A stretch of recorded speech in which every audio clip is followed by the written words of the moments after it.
Values Education 7, Term 1, Learning Competency 5A, nakapag-uugnay sa kahalagahan ng pagtitipid at pag-iimpok sa sariling pangangasiwa sa mga biyaya ng Diyos. Tukuyin muna natin ang kahulugan ng pagtitipid o thriftiness. Ayon sa dictionary.cambridge.org, ang pagtitipid ay tumutukoy sa maingat na pamamahala at paggamit ng salapi at mga yaman o resources upang makaiwas sa pag-aaksaya at tiyakin na ang mga ito ay magtatagal. Sumasagot ito sa tanong na paano ko gagamitin sa matalinong paraan ang aking yaman at umiwas sa pag-aaksaya. Ang pagiging matipid ay paggamit ng iyong mga resources o yaman sa matalinong paraan at hindi pag-aaksaya o pagsasayang nito ng hindi kinakailangan. Maraming paraan para magawa ang pagtitipid. Ang mga sumusunod na kilos ay mga paraan upang magawa ang pagtitipid. Gumawa ng budget. Magplano ng iyong gastusin sa pamamagitan ng paggawa ng budget upang masubaybayan ang iyong pera at mga gastusin. Pagbibigay prioridad sa pangangailangan kaysa kagustuhan. Tukuyin kung alin ang mga bagay na kailangan o ang mga bagay na hindi pwedeng hindi bilhin tulad ng masusustansyang pagkain. Unahin ang mga ito kaysa bumili ng mga bagay na tinuturing lang na kagustuhan tulad ng mga milk tea, fruit shake, iced coffee at iba pa. Iwasan ang impulse buying. Mag-isip ng mabuti bago bumili ng isang bagay upang maiwasan ang pagbili ng mga bagay na hindi mo naman kailangan. Mag-reuse at mag-recycle. Gamitin ang mga bagay na mayroon ka na sa halip na bumili ng bago at mag-recycle kung maaari. Ikumpara ang mga presyo. Tingnan ang iba't ibang tindahan o online shops upang makahanap ng pinaka-paborableng presyo bago bumili. Magtipid sa utilities.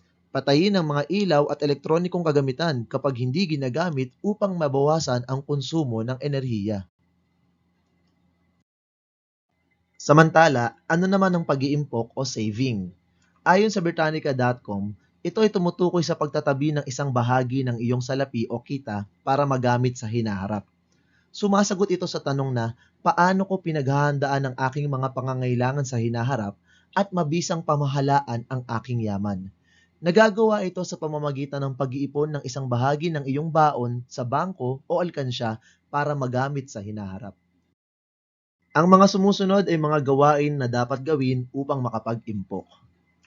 Mag-set ng mga layunin sa pag-iimpok. Magtakda ng tiyak na layunin kung bakit mo gustong mag-impok. Halimbawa ay para ito sa bagong musical instrument o para sa isang travel goal. Mag-ipon ng bahagi ng iyong allowance.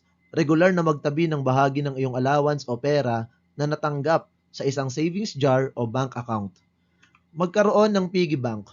Gumamit ng piggy bank o savings jar upang mag-ipon ng barya at maliit na halaga ng pera. Iwasan ang hindi kailangan na gastos. Limitahan ang paggastos sa mga bagay tulad ng merienda o libangan na hindi mahalaga. Magplano kung may bibiling mamahaling bagay. Mag-ipon para sa isang malaking bagay na gusto mong bilhin sa halip na bilhin ito agad-agad. At huli, huwag magbisyo.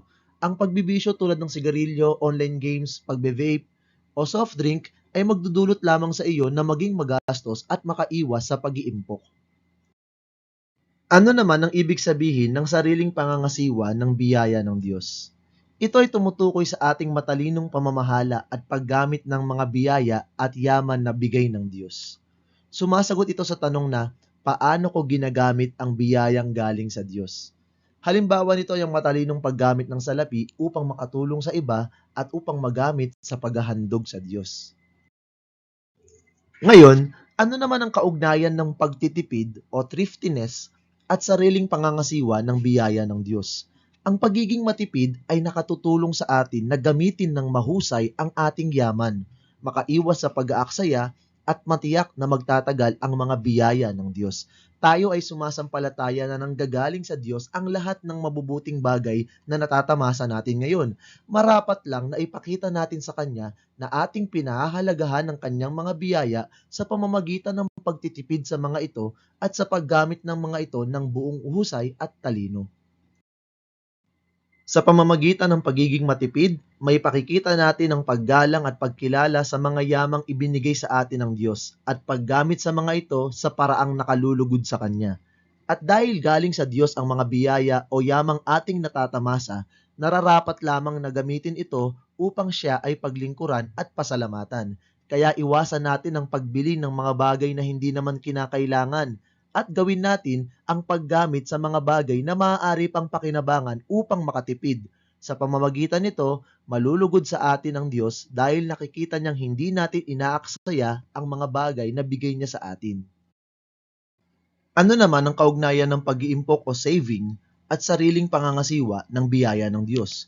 Ito ay sumasalamin sa pagiging responsable sa pamamahala sa biyayang galing sa Diyos. Sa pag-iimpok, natitiyak natin na handa tayo para sa pangangailangan sa hinaharap, lalo na sa mga gawaing paglilingkod sa Kanya. Sa pamamagitan ng pag-iimpok, naipakikita natin sa Diyos na matalino nating ginagamit ang Kanyang mga biyaya at pinagpaplanuhan natin ang ating hinaharap. Mabuti kung nag-iimpok tayo para sa ating pag-aaral, mga emergency at sa pagtulong sa kapwa. Subalit lalong mabuti kung nag-iimpok tayo upang makapaghandog sa Diyos, sapagkat ito ay tunay na nakalulugod sa Kanya. Sinasampalatayanan nating galing sa Kanya ang mga biyayang ito. Hindi ba't nararapat lang na magtabi tayo ng ilang bahagi para ibalik sa Kanya sa pamamagitan ng buong pusong paghahandog? Ang pagtitipid at pag-iimpok ay mahalaga sa ating sariling pangangasiwa ng mga biyaya ng Diyos. Sa pamamagitan ng pagtitipid, natututo tayong gamitin ang ating mga yaman ng matalino at iwasan ng pag-aaksaya. Ang pag-iimpok naman ay nagpapakita ng ating paghahanda para sa hinaharap at ang tamang pangangalaga sa mga biyayang natatanggap natin. Ang dalawang ito ay nagpapakita ng ating responsibilidad bilang mabuting katiwala na hindi lamang para sa kasalukuyan kundi para rin sa mga darating na panahon. Sa ganitong paraan, pinapahalagahan natin ang mga biyaya at tinutupad natin ang ating tungkulin na pangalagaan ang mga ito. Values Education 7, Term 1, Learning Competency 5B, na ipaliliwanag na ang pagtitipid at pag-iimpok bilang sariling pangangasiwa sa mga biyaya ng Diyos ay pagiging mabuting katiwala ng mga kaloob niya na magagamit sa pagtulong sa kapwa at pamayanan. Ang pagtitipid at pag-iimpok ay mga paraan upang mapangasiwaan natin ang mga biyaya ng Diyos. Biniyayaan tayo ng Diyos ng iba't ibang yaman, maaring ito ay pera, oras o talento. Sa pamamagitan ng pagiging matipid, natitiyak nating magagamit natin ang mga biyayang ito ng matalino at hindi natin ito maaaksaya. Responsibilidad natin na gamitin ang mga biyayang ito ng matalino, hindi lamang para sa ating sarili, kundi para rin sa ating mga kapwa, lalo ang ating pamilya. Mahalagang tandaan natin na ang biyayang ito ay hindi lamang para sa sarili nating pakinabang, dapat ay iniisip din natin kung paano magagamit ang mga ito sa pagtulong sa kapwa at sa ating pamayanang kinabibilangan. Ang pagtitipid ay tumutukoy sa maingat na pamamahala sa salapi at yaman o kagamitan upang maiwasan ang pag-aaksaya at matiyak na ang mga ito ay magtatagal.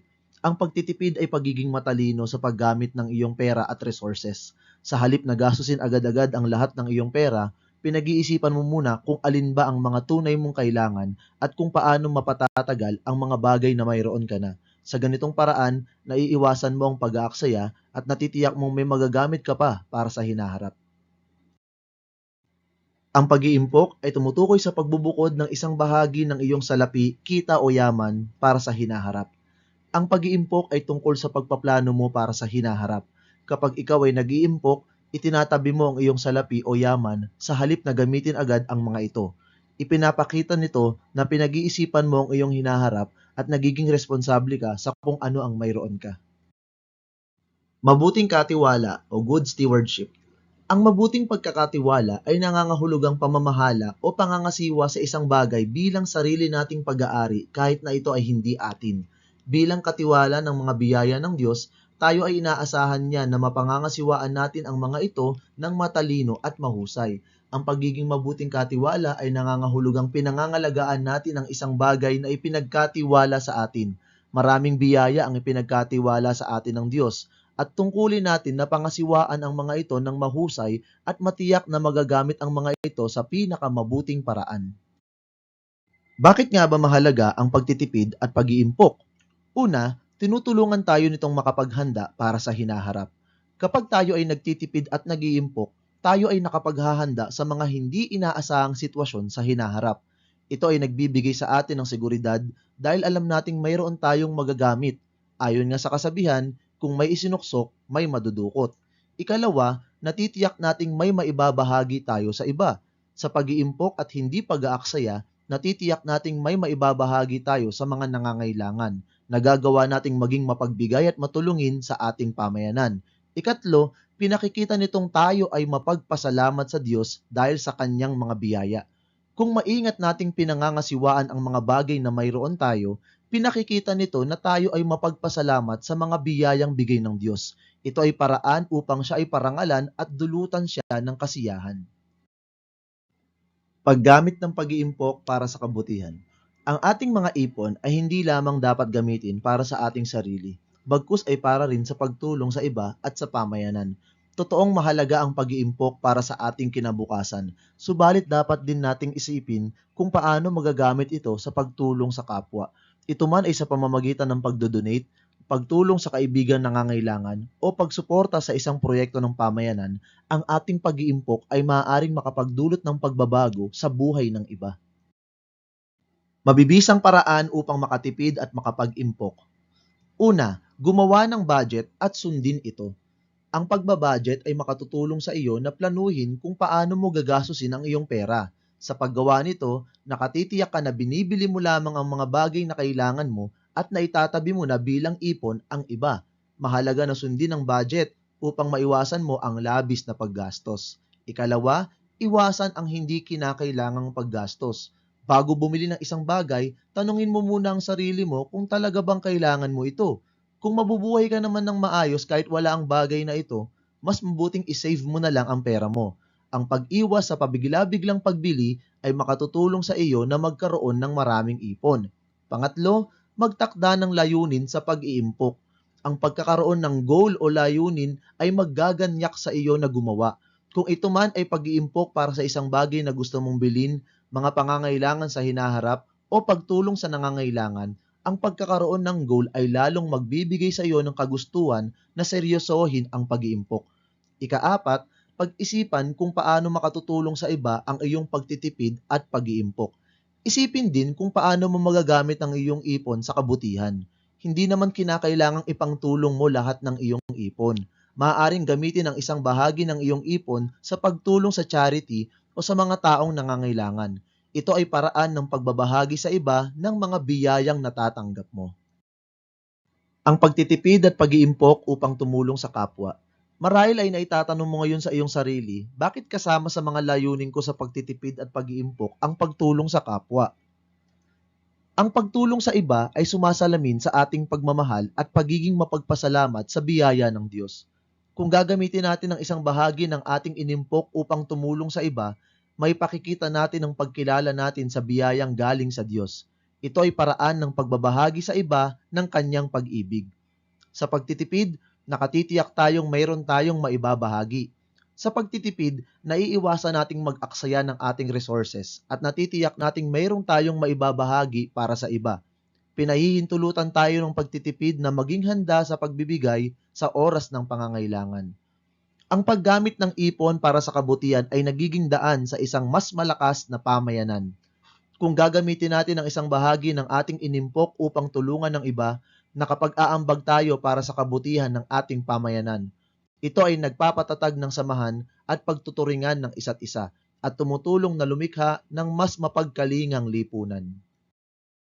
Bilang konklusyon, ang pagtitipid at pag-iimpok ay higit pa sa mabuting gawi. Ang mga ito ay paraan ng pagpapakita ng pagkilala at paggalang para sa mga biyaya ng Diyos, lalo na kung ito ay gagamitin upang tumulong sa iba.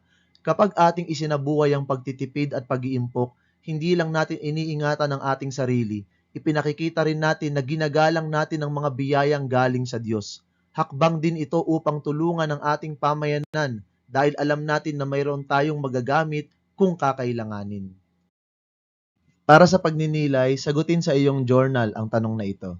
Bilang isang mag-aaral sa ikapitong baitang, ano-ano ang mga gagawin mo para maisagawa ang pagtitipid at pag-iimpok bilang pangangasiwa sa mga biyaya ng Diyos? Values Education 7, Term 1, Learning Competency 5C, na isasakilos ang pagtitipid at pag-iimpok upang tulungan ng kapwa at pamayanan ayon sa sariling kakayahan. Bakit mahalaga ang pagtitipid at pag-iimpok? Ang pagtitipid at pag-iimpok ay higit pa sa pagbabawas ng paggastos. Ito ay tungkol sa pagiging matalino sa paggamit ng kung ano ang mayroon tayo. Sa pamamagitan ng matalinong pangangasiwa ng ating yaman o resources, mayroon tayong magagamit upang ibahagi sa mga nangangailangan. Tandaan, ipinagkatiwala ng Diyos sa atin ang kanyang mga biyaya. Inaasahan niyang gagamitin natin ito upang magdulot ng positibong epekto hindi lang sa ating buhay, kundi maging sa ating pamayanan. Paano makatutulong ang isang batang mag-aaral na katulad mo? Isa sa mga paraan upang isakilos ang pagtitipid at pag-iimpok ay ang pagtukoy sa kung ano ba ang pangangailangan ng iyong pamayanan, kung ito ba ay pagkain, mga damit o school supplies. Sa pamamagitan ng paglalaan ng maliit na bahagi ng ating ipon o ng ating panahon, maaari tayong makapagdulot ng positibong pagbabago sa buhay ng ibang tao. Maraming mga simpleng paraan upang tumulong sa iba na magagawa kahit ng isang mag-aaral na katulad mo. Kung mayroon kang sobrang school supplies tulad ng notebook o lapis, ibigay o ipahiram ito sa iyong kamag-aral na nangangailangan. Kasama ang mga kaibigan, mag-organize ng isang thrift sale kung saan magtitinda kayo ng maliliit na bagay na hindi na ninyo ginagamit tulad ng laruan o aklat at i-donate ang salapi na malilikom mula rito. Isa pa sa mga paraan ay ang pag-iipon sa isang piggy bank kasama ang mga kaibigan at magpasya kayo kung ano ang maaaring gawing mabuti mula sa mga naipon ninyo tulad ng pagbili ng pagkain para sa mga nangangailangan o para tumulong sa isang community project. Kahit ang pinakamaliit na paggawa ng kabutihan ay maaaring magdulot ng malaking epekto. Halimbawa, ang maliit na donasyon ay maaaring makapagbigay sa isang mahirap na pamilya ng kanilang makakain. Ang mga damit na hindi mo na sinusuot ay maaaring maging proteksyon ng isang taong walang maisuot. At sa pamamagitan ng pagtulong sa community projects, makatutulong ka upang mayangat ang moral ng pamayanan. Pagninilay at pagkilos.